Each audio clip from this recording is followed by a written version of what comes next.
One day, Al-Walid ibn Ubadah ibn Samit, the son of the great companion Ubadah ibn Samit, his son's name was Walid, or Al-Walid. He pays his father a visit when his father was very ill. And he says he realized that his father was taking his last breath. These are the last minutes for his father in this world, and it seems that soon he was departing. So he says, دخلت على عبادة وهو مريض أتخايل فيه الموت فقلت يا أبتاه أوصني واجتهد. So when he saw his father was about to leave this world and was about to take his last breath, he said, "Oh my father, oh my dear father, give me an advice. Give me a powerful advice, heavyweight advice." Because he realized that's the last thing his father was going to share with him. So he wanted something substantial, something powerful, something he can benefit from. And we know when humans are about to leave this world, they awaken more to the reality of life, and the words that come out from their mouths actually come from their hearts. So he wanted to seize that moment. So his father said, "Ajlisuni." قال عبادة أجلسوني. His father asked them to help him sit up. When he sat up, he said, قال يا بني إنك لن تطعم طعم الإيمان ولن تبلغ حقيقة العلم بالله تبارك وتعالى حتى تؤمن بالقدر خيره وشره. He said, "Oh my son, you will never find the taste of Iman. You will never experience the taste of faith. And you will never know the truth. You will never embrace the truth of the knowledge of Allah subhanahu wa ta'ala until you believe in al-qadr, the good of it and the bad of it. Until you believe in the decree of Allah subhanahu wa ta'ala, the good and the bad of it." قلت يا أبتاه فكيف لي أن أعلم ما خير القدر وشره ما خير القدر وشره قال تعلم أن ما أخطأك لم يكن ليصيبك. So his son said, "Oh my father, how do I get to know this? How do I get to understand this reality of the decree of Allah, the good of it and the bad of it? How can I come to grips with the reality of this?" His father says, "You know, تعلم أن ما أخطأك لم يكن ليصيبك." You know what has come to you, what has happened to you. There was no chance it could miss you. There was no chance it could pass you by. What was meant to happen will just happen. And whatever happened was meant to happen. وما أصاب أن تعلم أن ما أخطأك لم يكن ليصيبك وما أصابك لم يكن ليخطئك. So you know whatever has happened to you was meant to happen, and there was no way it could miss you. And whatever has never come your way, whatever never happened to you, there was no chance for it to ever come your way.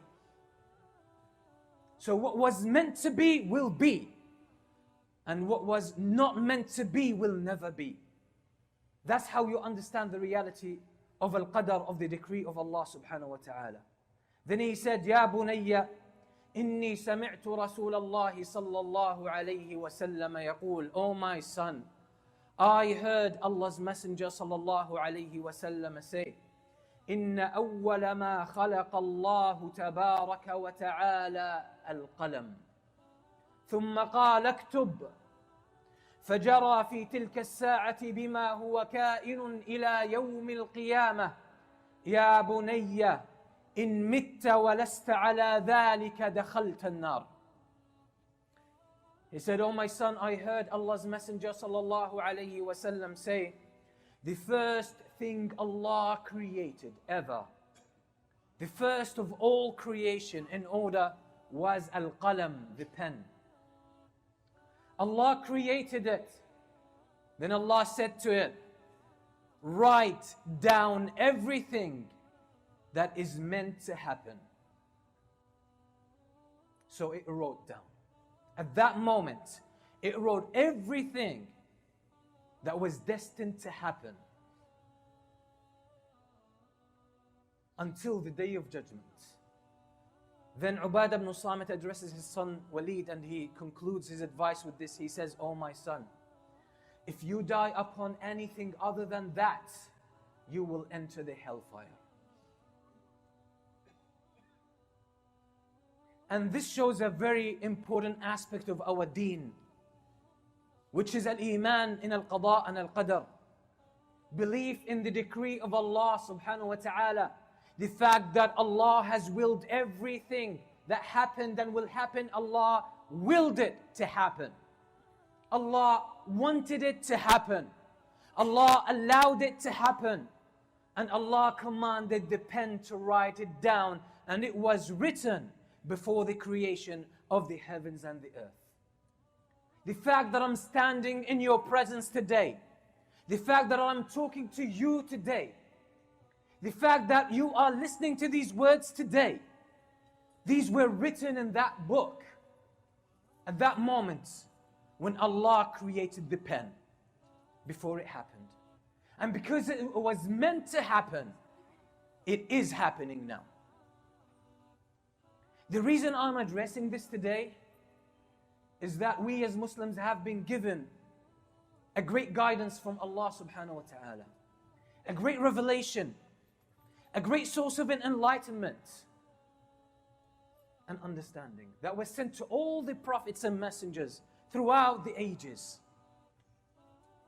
about the reality of this life, about how to live this life, how to address this life, how to treat it, how to deal with the ups and downs of life, how to survive the trials of this life, how to make it to paradise and save yourself from the punishment of Allah subhanahu wa ta'ala on the Day of Judgment. And one of these great principles that we believe in, one of the pillars of our faith, is belief in the decree of Allah subhanahu wa ta'ala in al-qada and al-qadar. But when you look at the state of the Muslims, you see a lot of Muslims are suffering from depression. A lot of Muslims are suffering from anxiety. At a time when so many people today in this world, Muslims and non-Muslims, cannot live, cannot go through a day without taking pills to alter the chemistry of their brains, just to help them get by through the day. Because if they were to face reality by themselves, without this dependence on these chemicals, they would not be able to survive. They would not be able to go through the day without having anxiety attacks, panic attacks, depression, suicidal thoughts, desperation, conflict, and a whole set of mental illnesses and emotional, excruciating experiences. But Allah subhanahu wa ta'ala, when He teaches us about Himself, when He teaches us about His decree and about His will and about His decision and about His intention, He is giving us the guidance to handle this life and be on top of the game of life. And that's what belief in the decree of Allah subhanahu wa ta'ala entails. As Muslims and as believers in Allah, and as people who try to seek the guidance from the Creator of the heavens and the earth, we know that things that happen in life, things that come our way, they fall into one of two types. Things that are good, things that are pleasant, things that we see as pleasant, and things that we see as unpleasant and painful. So we rejoice about the things that are pleasant, and we experience the pain and the negativity of whatever we find to be painful and unpleasant. But we don't see where all of these things are coming from, because they're coming from Allah subhanahu wa ta'ala. Whether we find them favorable or unfavorable, whether we find them pleasant or painful, they are all from Allah subhanahu wa ta'ala. And Allah has wisdom behind everything.